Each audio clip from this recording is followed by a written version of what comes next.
오늘 우리가 읽었던 본문 11장 30절부터 32절, 여기는요 11장 전체를 요약하는 핵심적인 구절이에요. 어떻게 보면요, 이것이요, 어떻게 보면 오늘 말씀이 기독교의 정체성을 얘기하는 것일 수도 있어요.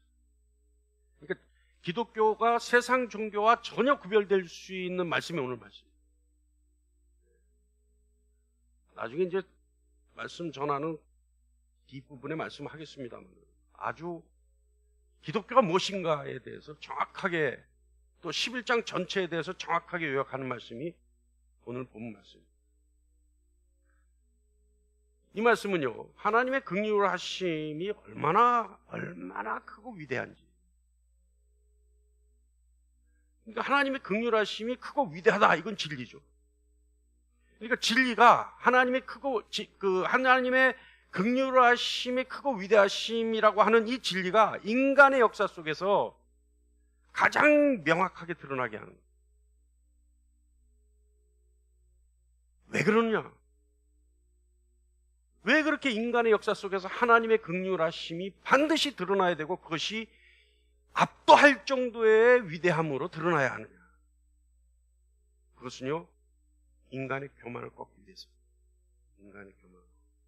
그러니까 우리가 11장 들으면서 했던 거 있죠? 자랑하지 못할지니, 자랑하지 못할지니. 그러니까 인간의 교만을 꺾기 위해서 하나님의 긍휼하심이, 그 위대하심이 세상 인간의 역사 속에서 가장 두드러지게 드러나는 것이 왜냐? 그래서 인간이 교만을 꺾고 하나님께 신령한 예배를 드리게 하기 위해서 드러나는 거예요. 할렐루야, 할렐루야. 이게 인정하게 하는 거예요. 인정하게. 하나님의 긍휼하심을 인정할 수밖에 없게. 여러분, 하나님의 역사가 그러니까 하나님의 일하심이 인간의 역사를 이끌어 가신다는 사실을 인정하십니까? 그러니까 하나님의 일하심이, 하나님의 계획이, 하나님의 의지가 인간 역사의 요소에서 하나님의 의지대로 이끌림 받고 있다는 사실을 인정하십니까? 할렐루야. 그리고 그것을 보존하시는 것이 하나님의 섭리죠. 하나님의 섭리. 자, 29절 말씀 보면 하나님의 은사와 부르심에는 후회하심이 없느니라. 아주 간단한 말씀이에요. 우리가 그냥 아멘 할 수밖에 없는 일. 하나님의 은사와 부르심에는 후회하심이 없다. 하나님이 인생이 아니시니 후회할 일이 없다. 그죠? 그런데 이 말씀은 간단한 말씀 같지만 사실은 이 안에는 엄청난 의미가 내포되어 있죠. 뭐냐 하면 하나님이 은사를 주시고 부르시는 것은 인간 역사죠. 그러니까 하나님이 인간의 역사의 일하심이, 그리고 하나님이 그 속에 있는 하나님의 계획을 이루시는데 후회하심이 없다. 결코 실패가 없다는 거예요. 실패가 있어야 후회할 거 아니에요? 그런데 하나님이 인간의 역사에 개입하시고 간섭하셔서 그 역사를 이끌어 가시는 데 있어서 하나님은 실패가 없다. 후회하심이 없다는 거예요. 이 말씀이. 이것을 더 강력하게 얘기하면 어떻게 얘기할 수 있냐면요, 하나님은 결코 돌이킬 수 없는, 번복할 수 없는 방법으로 인간의 역사에 개입하신다. 놀라운 일이 아닙니까? 우리는 그냥 후회하고 다시 돌이키고 다시 반성하고 다시 일으키고 다시 세울 수 있지만 하나님이 하시고자 하면 절대 돌이킬 수 없는 방법으로 하나님이 인간 역사에 개입하신다. 그러니까 인간이 발버둥 쳐도 안 된다는 거예요. 인간이 발버둥 쳐도. 사단마귀가 세상이 예수 그리스도께서 하나님의 아들심과 그가 메시아 되심을 부정하기 위해서 그를 십자가에 못 박아 죽였어요. 그런데 그 악을 하나님은 선용하셔서 그것이 하나님의 인간 구원의 대역사, 대반전을 일으키는 방법으로 쓰셨단 말이에요. 돌이킬 수가 없는 거예요. 돌이킬 수가. 사단마귀는 하나님이신 예수 그리스도를 십자가에 죽임으로써 모든 것이 끝나는 줄 알았어요. 자신들이 승리하는 줄 알았어요. 그러나 마치 승리와 같았던, 얼마나 통쾌했겠어요. 예수님이 엘리 라마 사막다니, 그 비명을 질렀을 때 사단마귀는 얼마나 통쾌했겠어요. 이제 끝났다, 이제 이겼다. 그러나 하나님은 어떻게 하셨어요? 그 사건으로 말미암아, 그 사건을 진심으로 믿는 자에게 모두가 구원받는 놀라운 긍휼의 역사를 일으키신 거죠. 할렐루야. 그거라는 거예요. 그러니까 하나님이 인간 역사에 개입하시기 시작하면 절대 누구도 돌이킬 수 없다. 그렇기 때문에 그런 의미에서 하나님은 인간 역사의 설계자이자 주인이시다. 세상이요, 인간의 의지에 의해 결정되는 것 같죠. 우려 양론이 있습니다만은 미국의 대통령이 누구냐에 따라서 우려하는 목소리도 있고, 또 미국 복음주의가 다시 부활할 수 있다, 이런 여러 가지 긍정적인 얘기도 있어요. 근데 이번에 대통령 2인자처럼 행사할 수 있는 아주 막강한 권력에 있는 자리에 새로운 자리를 만들었는데 거기에 기업가가 장관이 돼요. 마음대로 하는 것 같죠. 천만의 말씀. 절대 마음대로 안 돼. 우리나라도 대통령이 누가 되느냐에 따라 마음대로 하고 마음대로 의사결정을 하고 그 결정에 따라서 마음대로 이루어지는 것 같죠? 그러나 그 결정은 주도권도 없고 운영할 능력도 없습니다. 왜요? 하나님이 이끌어가십니다. 할렐루야. 인간 모두가 하나님의 다스림을 받아요. 하나님의 다스림을 받지 않는 자가 없어요. 부정하든 긍정하든 하나님의 다스림을 받아요. 다니엘서 2장 21절 말씀 볼까요? 시작. 그 때와 계절을 바꾸시는 왕들을 폐하시고 왕들을 세우시며. 계절을 바꾸시는 분이 하나님이시고 왕들을 일으키시고 왕들을 폐하게 하시는 분이 하나님이세요. 다니엘서 4장 35절 시작. 땅의 모든 사람들을 엄것같이 여기시며 하늘의 군대에서든지 땅의 사람들에게든지 그는 자기 뜻대로 행하시나니 그의 손을 금하든지 혹시 이르기를 내가 무엇을 하느냐 할 자가 아무도 없도다. 아멘. 로마서 11장 33절 말씀 볼까요? 시작. 깊도다 하나님의 지혜와 지식에 풍성하며 그의 판단은 헤아리지 못할 것이며 그의 길은 찾지 못할 것이로다. 아멘. 이 모든 말씀, 우리가 조금 전에 읽었던 그 세 구절의 말씀이요, 인간이 하나님 앞에 할 수밖에 없는 고백이죠. 그죠? 더한 고백을 할 수 있습니까? 우리가 30절부터 32절 말씀 아까 읽었는데요, 이 말씀을 읽으면서 마음이 떨리거나 또는 헤아릴 수 없는 하나님의 지혜를 발견하거나 또는 두렵거나 했다면 그것은 정상적으로 성경을 읽었다는 의미입니다. 아까도 말했듯이 하나님은요, 인간 역사를 이끌어 가십니다. 어때요, 여러분? 긍정하세요? 오늘은요, 오늘 본문 말씀을 중심으로 하나님이 인간 역사를 아주 포괄적으로 아주 스케일 크게 바라봤을 때, 오늘 본 말씀을 중심으로 봤을 때 하나님이 인간 역사에 개입하셔서 인간을 이끌어 가시는 단계가 4단계가 있다는 것을 볼 수 있어요. 그것이 오늘 포인트예요. 볼까요? 첫 번째는요, 여러분 제가 항상 얘기하죠.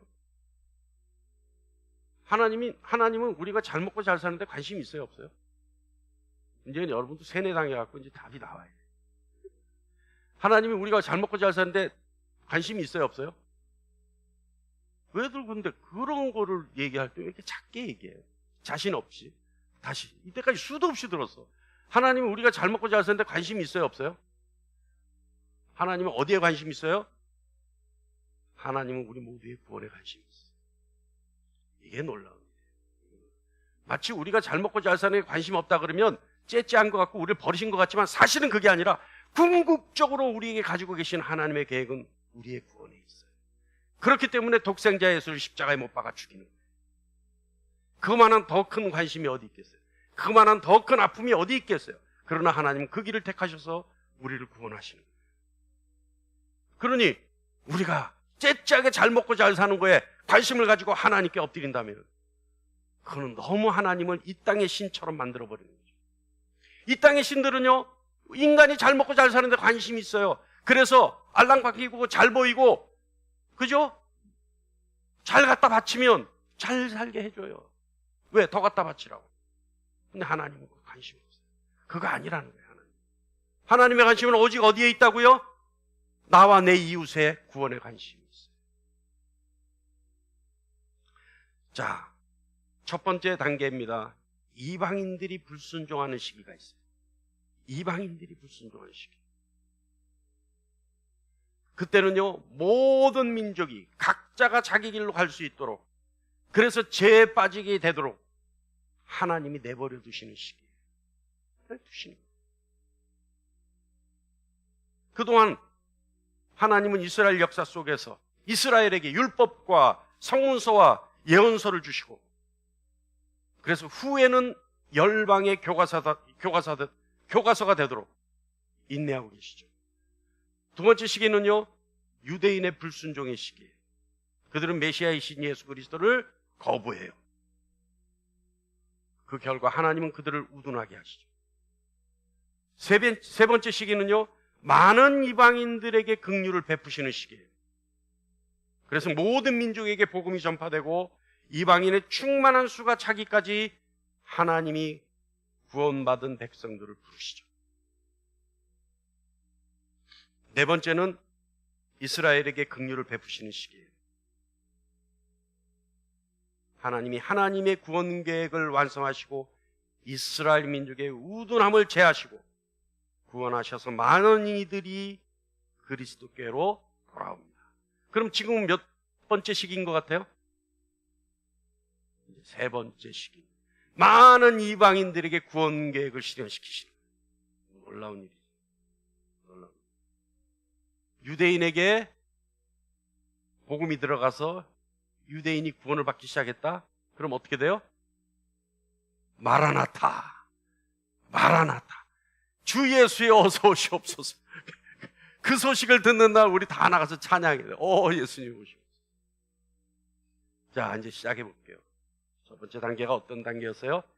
이방인이 불순종하는 시기. 이방인이 불순종하는 시기. 이게 30절 전반부에 있습니다. 다 같이 한번 읽어볼까요? 시작. 너희가 전에는 하나님께 순종하지 아니하더니. 이 이방인들이 불순종하는 시기. 사도행전 14장 16절 시작. 하나님이 지나간 세대에는 모든 민족으로 자기들의 길들을 가게 방임하셨으니. 방임하셨다는 건 뭐예요? 내버려 뒀다는 거예요. 내버려. 하나님이 간섭하지 않고 가만뒀다는 거예요. 왜요? 가만둬도 지갈 길 가니까. 가만둬도 죄악 속으로 빠져들어가니까. 그러니까 여러분, 하나님이 가만둔다는 것은 어떤 일이에요? 하나님이 가만둔다는 건 어떤 일이에요? 하나님이 버렸다는 일이에요. 하나님이 버렸기 때문에 가만두는 거예요. 하나님이 안 버렸으면 어때요? 매일마다 맞고 사는 거예요. 매일마다. 그러니까 여러분, 맞는 게 행복한 겁니까? 아무 일 없는 게 행복한 겁니다. 역설적이지만 어떻게 보면 매일 맞는 게 어때요? 행복한 거예요. 아직 버림받지 않았구나. 그러니까 아침마다 여러분 일어나면 자기 뺨을 한 대씩 때려요. 네? 이 손이 하나님의 손일을 믿습니다. 이러고 한 대 때려요. 그럼 아직 버림받아 않았다. 그죠? 하나님이요, 심판과 긍휼을 주시기 전에 모든 나라들이 쌓아야만 하는 죄의 분량이 있었던 거예요. 그러니까 모든 민족이 자기 갈 길로 가는, 각자의 길로. 본 예가 있어요. 창세기 15장 13절 후반부입니다. 이게 그 예예요. 가만두신 거예요. 죄가 쌓일 때까지 가만두신 거예요. 다 같이요. 시작. 내 자손은 4대 만에 이 땅으로 돌아오리니 이는 아모리 족속의 죄악이 아직 가득 차지 아니함이니라 하시더니. 뭐예요? 모세에게 하신 거예요. 모세에게 하신 거예요. 예? 다 유랑하게 만드시는 거예요. 왜요? 왜요? 4대 동안을 유랑하게 하시는 거예요. 왜요? 아직 아모리 족속의 죄가 차지 않았어요. 저는 이 기사를 성경을 처음 볼 때 읽으면서요, 참 신기하다. 왜 그럴까? 왜 하나님이 그때를 기다리실까? 왜 죄가 찰 때까지 기다리세요? 오늘 본문 말씀에 그 이유가 나와요. 오늘 본문 말씀을 우리가 해석하면서 그 이유를 알 수가 있어요. 하나님은 온 나라들이 제 갈 길을 가며 죄를 쌓도록 허락하셨을 뿐 아니라 그들이 저지른 죄의 분량과 기한을 염두에 두고 계시는 거예요. 그러니까 뭐예요? 아직 차지 않았습니다.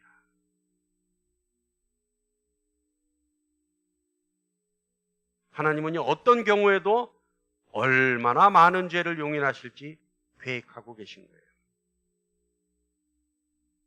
그렇기 때문에 로마서 11장 30부 전반부에서 하나님이 심판과 긍휼의 때가 무르익을 때까지 모든 나라들로 각자 자기의 길로 가서 자기들의 죄의 분량을 채우게 하신다고 강조하고 있습니다. 근데 우리가 알아야 되는 건요, 이 불순종이라는 것은 나라 전체를 얘기하는 것도 있지만 기간도 얘기해요. 기간.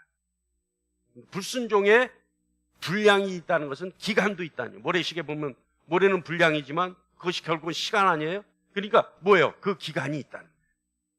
그러니까 불순종의 시기가 있다는 거예요. 불순종의 시기. 하나님은 그렇게 내버려 두시는 거예요. 로마서 1장 28절 말씀 볼까요? 시작. 하나님께서 그들을 그 상실한 마음대로 내버려 두사 합당하지 못한 일을 하게 하셨으니. 내버려 두는 거예요. 그래서 그 죄악이 자신들의 머리에 쌓일 동안 하나님이 내버려 두시고.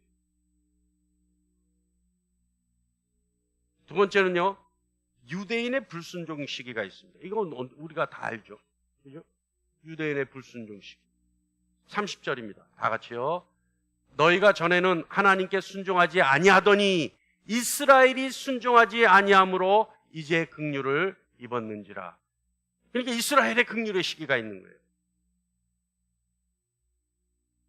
오랫동안 계획하셨던 이방인의 불순종의 시기가 지나간 후에 하나님이 이방인을 향해 보이신 긍휼, 거기에 초점을 맞추기에 앞서 이 긍휼이 이스라엘의 불순종에 의해서 이방인에게 긍휼의 잔이 넘어갔다. 여러분, 이스라엘의 불순종에 의해서 이방인이 긍휼의 은혜를 입기 시작했다는 겁니다. 그러니까 저절로 이방인이 긍휼의 은혜를 입기 시작한 것이 아니라 어떻게 했다고요? 이스라엘의 불순종에 의해 이방인이 긍휼의 은혜를 입기 시작합니다. 잘 들으셔야 돼요. 왜 그런지. 왜 잔이 그렇게 흘러가는지.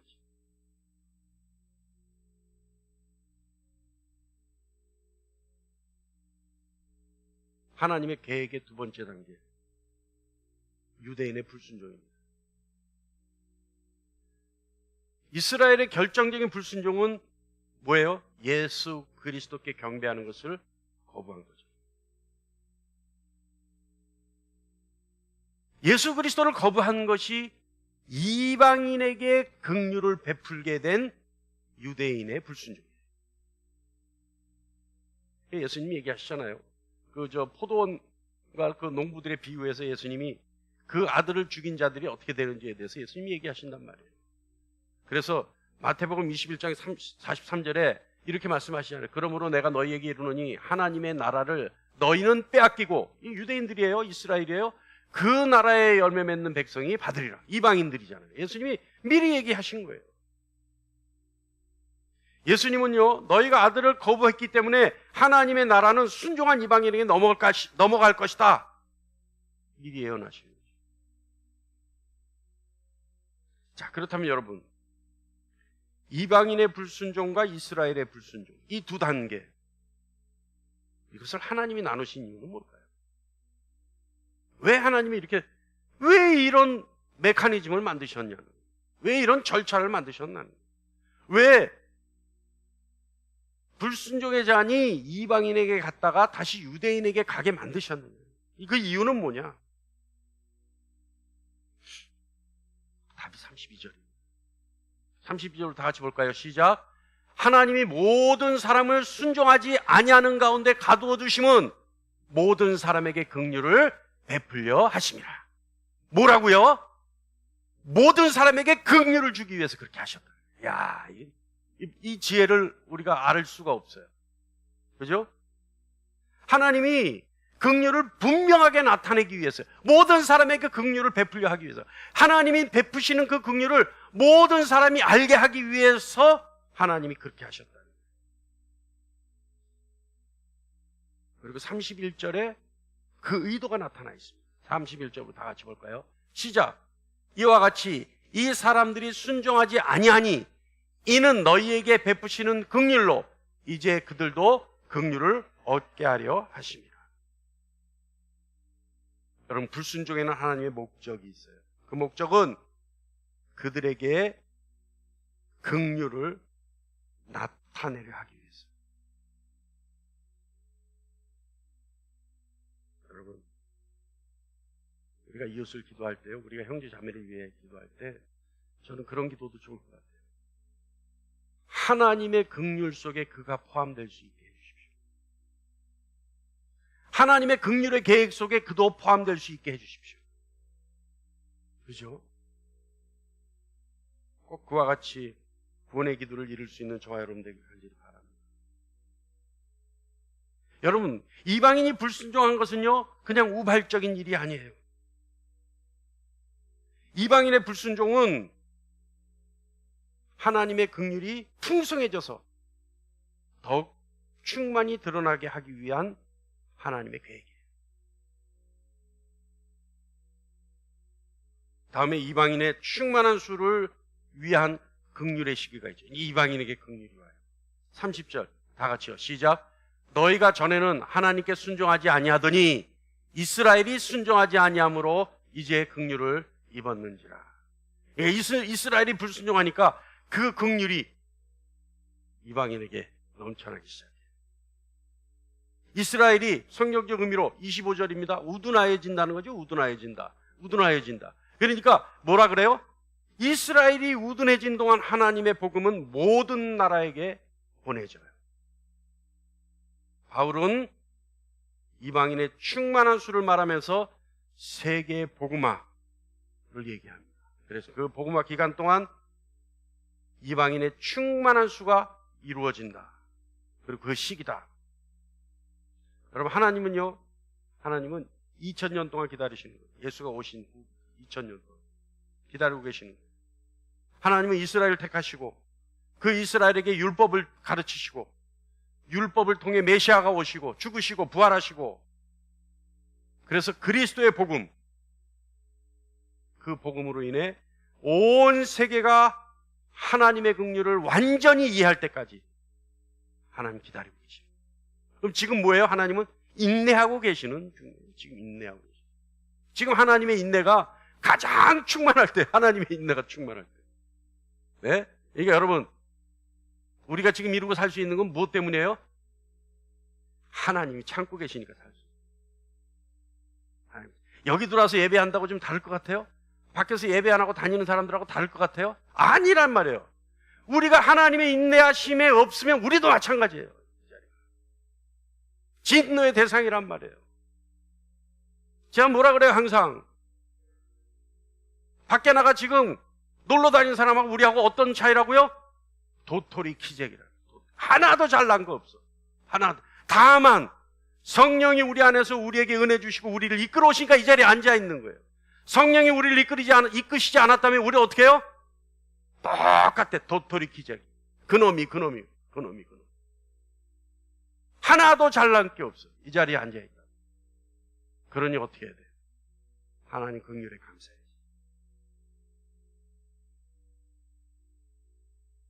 하나님 2000년 동안 이스라엘과 함께 하신 이후에 이방인에게 긍휼을 베푸시는 위대한 사명을 주시는 이유, 하나님의 무한한 지혜입니다.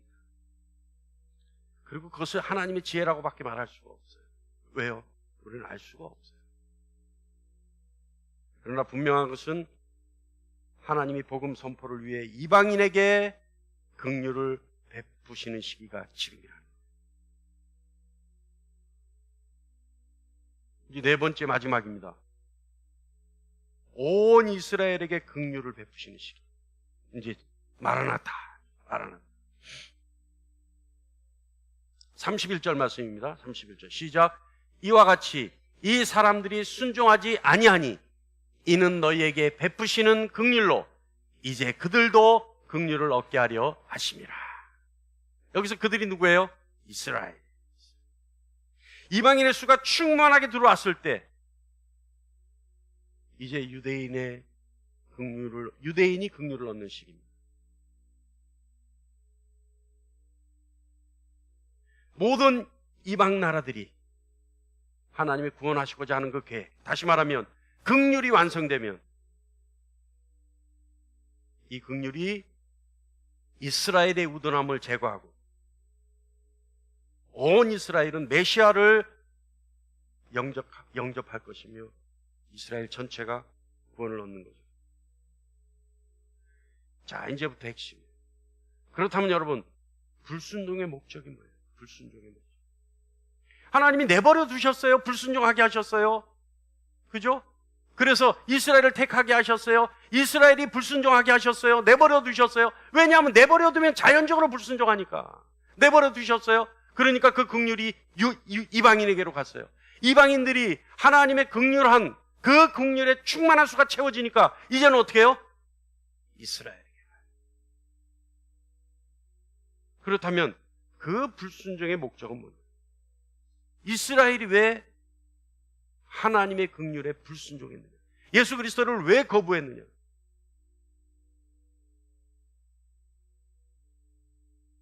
이방인의 구원을 통해 유대인도 구원이 가능해지도록 하기 위해서예요. 어렵겠죠? 좀만 더 들어보세요. 이 사람들이 순종하지 아니하니 이는 너희에게 베푸시는 긍휼로 이제 그들도 긍휼을 얻게 하려 하십니다. 이 긍휼로 똑같이 그들도 긍휼을 얻게 하려 하십니다.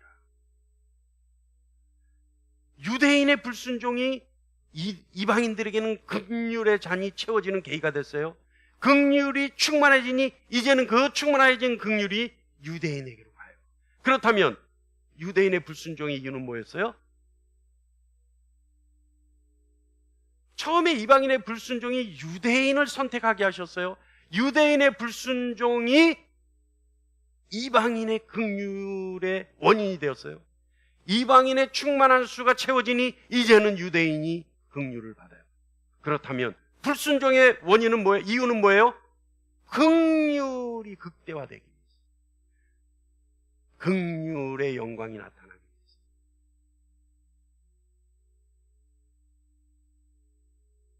다시 말하면요, 하나님은 오직 이방인에게 보이신 긍휼로 인해 이스라엘이 풍성한 긍휼을 경험하도록 하게 하기 위해서. 자, 그렇다면 이방인이 유대인의 불순종으로 인해 구원을 받는 이후에 다시 이방인의 불순종이 유대인을 구원하는 방법이 되도록 계획하신 이유는 뭘까요?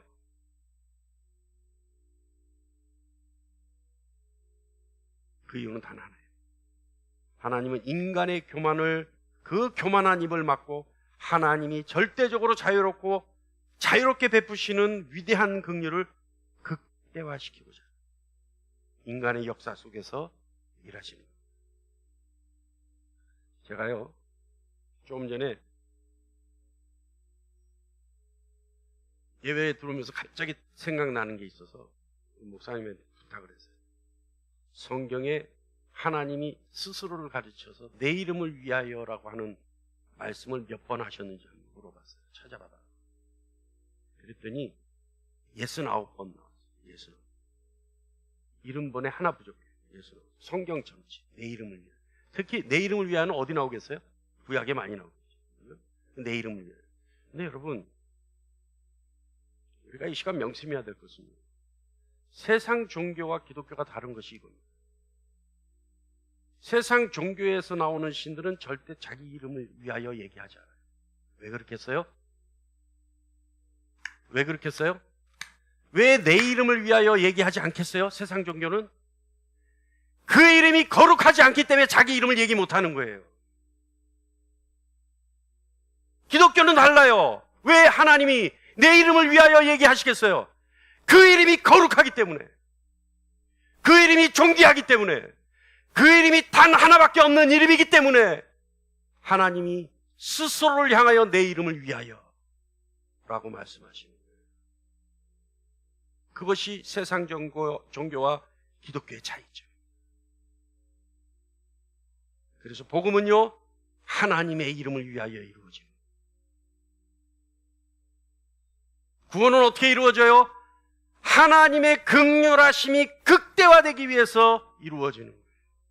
그러기 위해서 불순종의 이유가 거기 있는 거예요. 할렐루야, 할렐루야. 이거예요, 이게. 그러니 우리가 가슴 찡하며 두렵지 않을 수가 없는 거예요.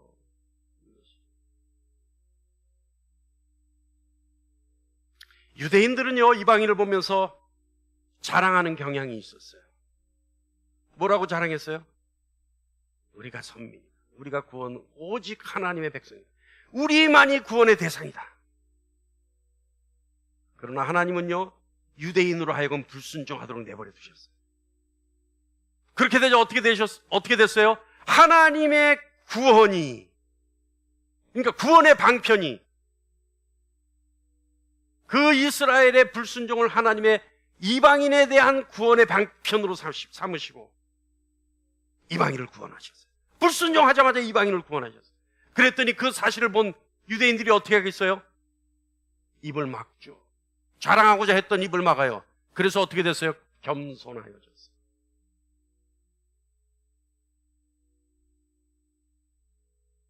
하나님은요, 이방인의 구원으로 유대인의 구원이 열매 맺게 하셨으므로 유대인들로 하여금 겸손하게 하셨어요.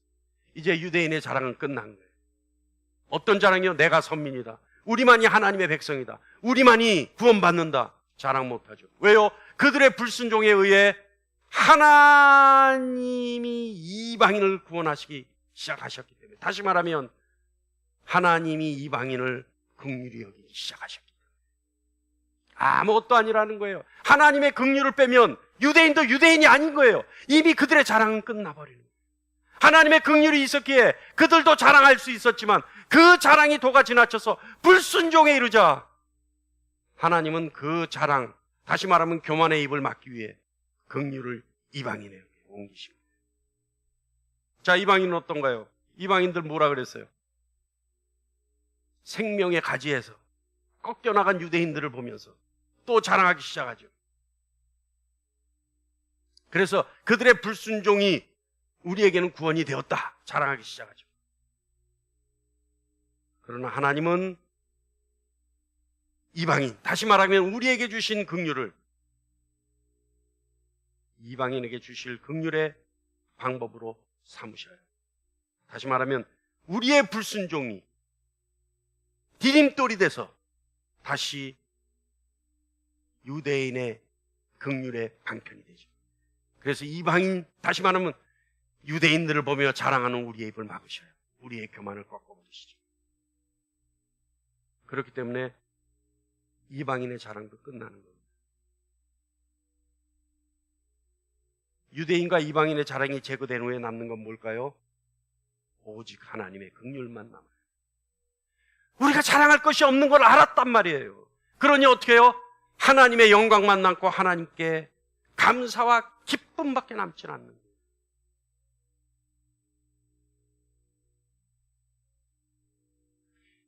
이방인의 충만한 수와 이스라엘의 충만한 수에 주시는 긍휼이, 하나님의 그 긍휼이, 그 긍휼만이 남는 거죠. 여러분, 긍휼을 베푸신다는 것은 하나님의 절대적인 자유입니다.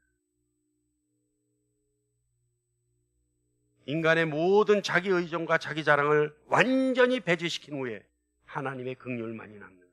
그렇다면 우리에게 참된 고백은 뭐가 있을까요? 감사밖에 없는 거예요. 그리고 두려움밖에 없는 거예요. 할렐루야, 할렐루야.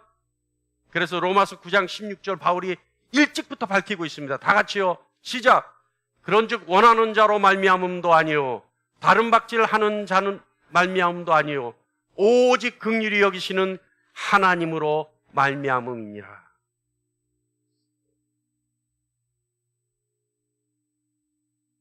여러분, 제가 한동안 즐겨 쓰던 표현이 있었어요. 예배에 목숨 걸라.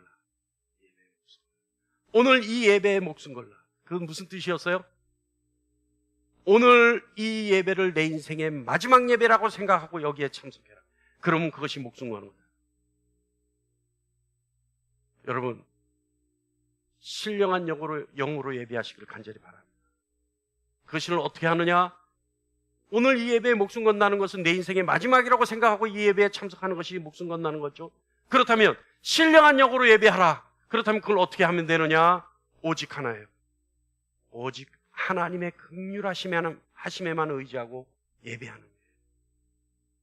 하나님의 긍휼하심에 의지하고 예배한다는 게 어떤 뜻입니까? 어떤 의미입니까?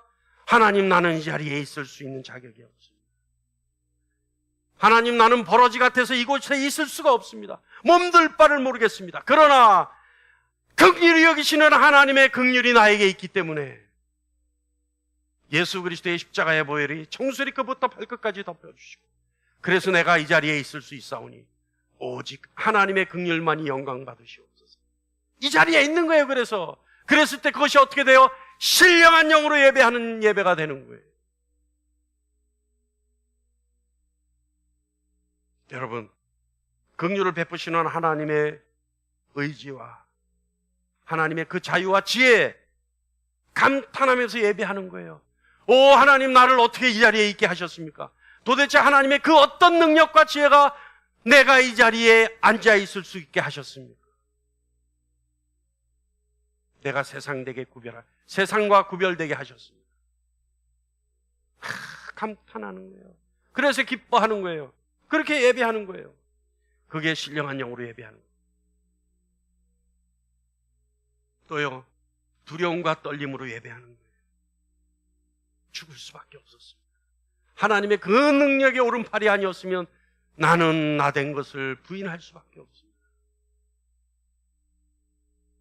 신령한 영으로 예배하는 거죠. 하나님의 긍휼만 의지하고 하나님의 긍휼만을 받기를 원하는 것, 신령한 영으로 예배하는 것. 우리의 삶 속에서 그 신령한 예배가 연속적으로 이루어지기를 간절히 바랍니다.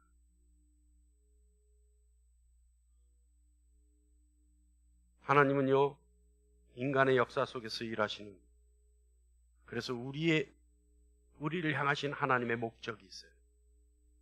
하나님의 원하시는 목적이 있어요. 그것이 뭐냐 하면 하나님의 긍휼이 나타나고, 그래서 하나님의 영광을 드러내는 삶, 그것이 우리를 향하여 긍휼을 베푸시는 하나님의 목적입니다. 여러분의 삶 속에 하나님의 긍휼하심이 흘러넘치기를 간절히 축원합니다.